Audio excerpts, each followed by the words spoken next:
फिर से स्वागत है केसर इंटर कॉलेज यूट्यूब चैनल पर। बच्चों, जो हमारा चैप्टर चल रहा है जैव प्रक्रम, उसमें आज हम संवहन के बारे में पढ़ते हैं। श्वसन के बारे में हमने पढ़ लिया है, अब हम पढ़ते हैं संवहन के बारे में, यानी कि ट्रांसपोर्टेशन। संवहन क्या होता है? पदार्थों का शरीर के एक भाग से दूसरे भाग तक उनके उपयोग, भंडारण तथा शरीर से त्याग करने हेतु गति करना संवहन कहलाता है। इस प्रक्रिया में प्रयुक्त तंत्र को संवहन तंत्र कहते हैं। देखो बेटा, जैसे हमारा एक कोशीय जो जीव होता है, उसमें क्या होता है कि कोई भी संवहन के लिए तंत्र विकसित नहीं होता है। क्यों? क्योंकि उसमें क्या होता है? विसरण के माध्यम से वो बाहर से जो है चीज़ें लेता है और उसी के माध्यम से जो है वो शरीर के बाहर निकाल देता है। हमने बताया परिवहन का मतलब है एक स्थान से दूसरे स्थान पर जाना, यानी कि जो हमारा खाद्य पदार्थ है या ऊर्जा है वो एक स्थान से दूसरे स्थान तक कैसे जाए। तो जो एक कोशीय या छोटे जीव होते हैं उनमें क्या होता है बेटा? विसरण के माध्यम से। विसरण का मतलब हो गया डिफ्यूज़न के माध्यम से। डिफ्यूज़न क्या होता है बेटा? डिफ्यूज़न का मतलब क्या होता है? जब हमारी अधिक कंसंट्रेशन से जो विलायक या विलेय है उसके अणु किसकी तरफ आए? कम सांद्रता की ओर। ठीक है, तो हम उसको कहते हैं विसरण। विसरण के माध्यम से, जैसे बाहर से उसको ऑक्सीजन लेना है तो वो क्या करेगा? अपने से अर्ध पारगम झिल्ली के माध्यम से जो है वो हमारी ऑक्सीजन उस एक कोश के जीव के अंदर आ गई और उसी से जो है वो पूरे शरीर में उसके फैल जाती है। इसको हम कहते हैं, क्या कहते हैं? विसरण, यानी कि डिफ्यूज़न। तो ये क्या होता है बेटे? डिफ्यूज़न के माध्यम से जो है सब में फैल जाती है। दो होते हैं, एक ऑस्मोसिस और एक जो होता है वो कहलाता है डिफ्यूज़न। यानी ऑस्मोसिस और डिफ्यूज़न यानी कि परासरण और विसरण।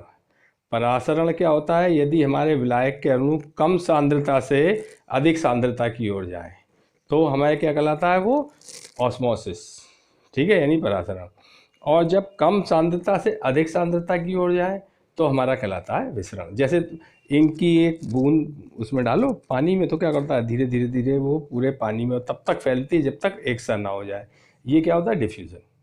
ठीक है, तो एक कोशीय जीव में तो क्या होता है? डिफ्यूज़न के माध्यम से ही ये हमारा जो संवहन हो जाता है, एक स्थान से दूसरे स्थान तक जो भी उसको आवश्यकता है वो पूर्ति हो जाती है। लेकिन जैसे मनुष्य है, उसका तो बहुत बड़ा शरीर होता है, तो डिफ्यूज़न के माध्यम से तो पहुंचने में, जैसे फेफड़ों से तक एक अणु ऑक्सीजन पहुंचने से, एक अणु ऑक्सीजन को फेफड़ों से लेकर हमारी पैर की उंगली तक पहुंचने में विसरण के माध्यम से 3 वर्ष लगेंगे, तो बहुत समय चाहिए। तो इसलिए क्या होता है? उसके लिए एक पूरा उसमें मानव में एक तंत्र विकसित है जिसे हम मानव संवहन तंत्र कहते हैं। उसके 3 हिस्से हैं बेटा। एक तो है हार्ट, फिर है रक्त नलिकाएं जिसको हम धमनी और शिराएं कहते हैं, और एक है वहन का माध्यम। वो क्या क्या 2 चीज़ें हैं? रक्त और लसिका। देखो बेटा, अब हमें क्या है, अगर पूरे में फैलाना है कोई बड़ी चीज़ है तो हमें क्या चाहिए? उसके लिए एक तो हमें ऐसी चीज़ चाहिए जो उसको फेंक सके या हम वहाँ तक पहुँचा सके। तो वो क्या होता है? हृदय होता है। हृदय क्या करता है? पंप करता है।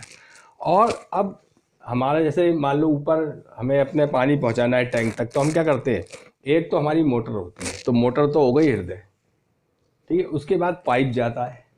ठीक है, पाइप हो गई हमारी रक्त नलिकाएं। और उसमें क्या होता है? वहाँ पे वहन के लिए नीचे क्या चीज़ ऊपर भेज रहे हो? वो है पानी। जैसे पानी टैंक में ऊपर जाना है तो शरीर में क्या भेज रहे हो? रक्त और लसिका। तो ये हमारी 3 चीज़ें होती हैं, 3 पार्ट होते हैं मानव संवहन तंत्र के: हृदय, रक्त नलिकाएं और वहन माध्यम। वहन माध्यम क्या होता है? रुधिर, यानी हमारा रक्त। ये सबसे इम्पोर्टेंट है। तो रक्त बेटे क्या होता है? रक्त के जो होते हैं 2 पार्ट होते हैं। एक होता है उसका ठोस पार्ट यानी कि ठोस अवयव, और एक होता है उसका लिक्विड पार्ट यानी कि द्रवीय अवयव।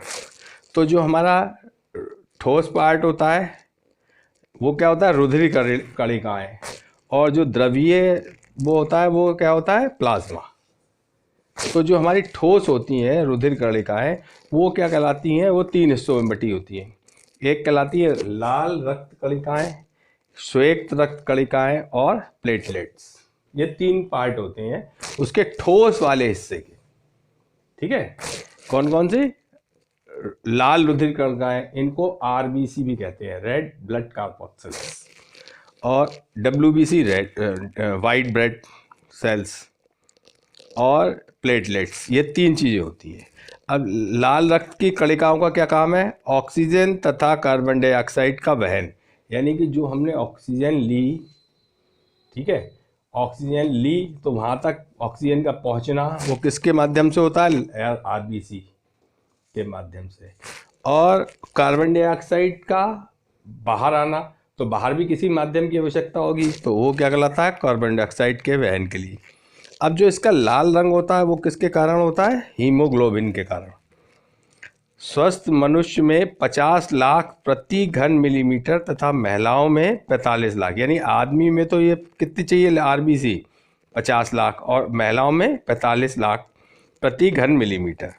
और ये क्या होता है बेटे ना, ये जीवित कोशिकाएं होती हैं, तो ये स्वयं बनती रहती हैं और ख़त्म होती रहती है। तो इनकी जो लाइफ टाइम होता है वो, यानी कि इनकी जीवन अवधि होती है वो कितनी होती है, 120 दिन।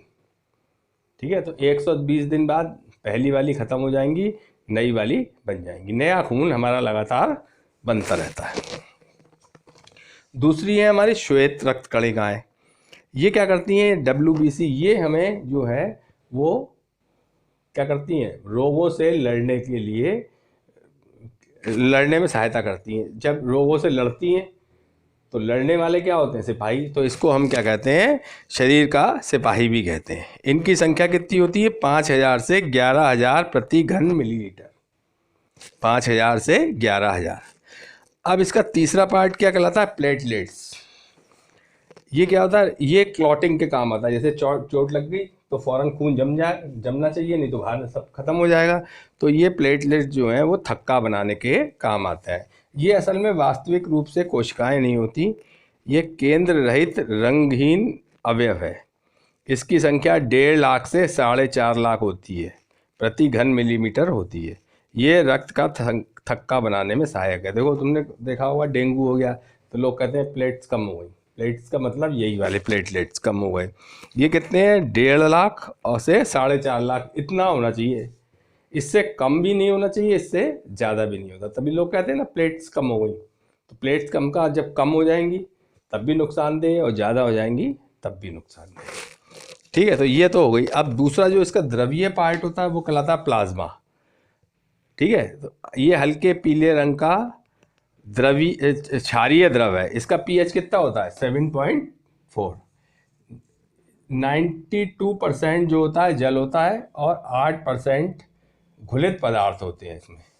ये शरीर में ऊष्मा के एक समान वितरण के लिए उत्तरदायी है। इसी प्लाज्मा के कारण जो है, इसी प्लाज्मा के कारण हमारे शरीर का ताप एक सा रहता है। ठीक है, अब ये तो हमारा हो गया रक्त, यानी कि जो चीज़ नली में बहेगी। ठीक है, ठीक वैसे ही जैसे पाइप के अंदर क्या बहेगा, पानी। अब जो हमारा पाइप है जो वो कहलाती है रक्त वाहिकाएं। 2 प्रकार की रक्त वाहिकाएं होती हैं, एक होती है धमनी और एक होती है शिरा। हमने देखो बेटे तुम्हें बताया था बेटे कि एक नीला रंग का हमने दिखाया था और एक लाल रंग का दिखाया था। तो एक से तो क्या होता है, ऑक्सीकृत हमारा ब्लड जाता है शरीर के हिस्से में, और एक जो होता है वो वापस लाती है, उसमें कार्बन डाइऑक्साइड घुली हुई होती है। तो देखो पहले जो धमनी होती है उनका क्या काम होता है, ऑक्सीकृत रुधिर को हृदय से शरीर के विभिन्न भागों तक ले जाना। ठीक है, केवल एक पल्मोनरी धमनी जो है इसका बात है, जो फेफड़े में होती है। पल्मोनरी का मतलब जो फेफड़े में होती है। क्या होगा, ये जो ऑक्सीजन मिला हुआ हमारा खून है उसको हृदय से शरीर के सारे अंगों तक ले जाती है, कौन सी, धमनी। और शिरा का क्या काम है, यह अनऑक्सीकृत, यानी जिसमें कार्बन डाइऑक्साइड मिल गई, ऑक्सीजन का यूज़ हो चुका, रुधिर को एकत्रित करके वापस हृदय तक लाती हैं, क्योंकि हमारा तो जो खून है वो लिमिट है, ठीक है, अब उसको ही वापस भेजना है।